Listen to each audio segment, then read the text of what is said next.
तो छत्तीसगढ़ में मतदान के बाद अब काउंटिंग में भी भाजपा के राष्ट्रीय नेताओं की नजर रहेगी।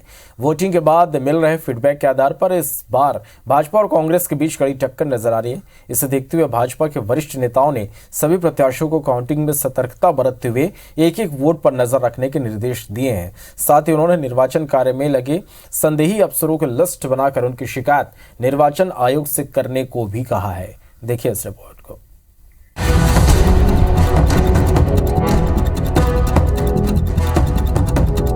जैसे जैसे मतगणना की तारीख नजदीक आती जा रही है, प्रत्याशियों की धड़कनें बढ़ती जा रही हैं। सभी प्रत्याशी काउंटिंग की तैयारी में लगे हुए हैं और अपने अपने अनुभवी कार्यकर्ताओं को मतगणना एजेंट बनाकर उन्हें काउंटिंग की प्रक्रिया समझा रहे हैं। छत्तीसगढ़ भाजपा के सह चुनाव प्रभारी मनसुख मांडविया ने पिछले दिनों सभी प्रत्याशियों की वर्चुअल मीटिंग लेकर काउंटिंग की तैयारी की समीक्षा की। साथ ही जिला निर्वाचन अधिकारियों कर्मचारियों के सरकार के इशारे पर काम करने की शिकायत मिलने पर संबंधित अफसरों की लिस्ट बनाकर निर्वाचन आयोग से शिकायत करने को कहा है। वोटिंग के बाद की स्थिति और काउंटिंग की तैयारियों की समीक्षा के लिए भाजपा ने अपने संभागीय प्रभारियों को संभागों में भेजा है, जो कि बूथ प्रभारियों और मंडल प्रभारियों से रिपोर्ट ले रहे हैं। तो रणनीति का ही तो हिस्सा ही है कि सब प्रकार से काउंटिंग में टेबल में अंतिम लड़ाई होती है और जो टेबल की लड़ाई है गणना की, उसमें हमारे कार्यकर्ता मुस्तैद रहें, सतर्क रहें।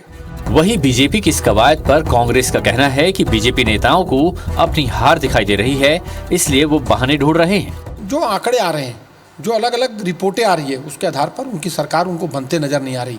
इसलिए निर्वाचन में जो आरओ लगे हैं, जो ड्यूटी में लगे हैं, उनके खिलाफ दबाव बनाने का प्रयास, अलग अलग जगह उनके खिलाफ कंप्लेन करना, शिकायत करना निर्वाचन से, ये उनके सिस्टम का काम है। चुनाव में पूरी ताकत झोंकने के बाद अब काउंटिंग में भी भाजपा और कांग्रेस दोनों ही पार्टियां कोई कसर बाकी रखना नहीं चाहती, क्योंकि सवाल सत्ता का है। राजेश मिश्रा, IBC 24, रायपुर।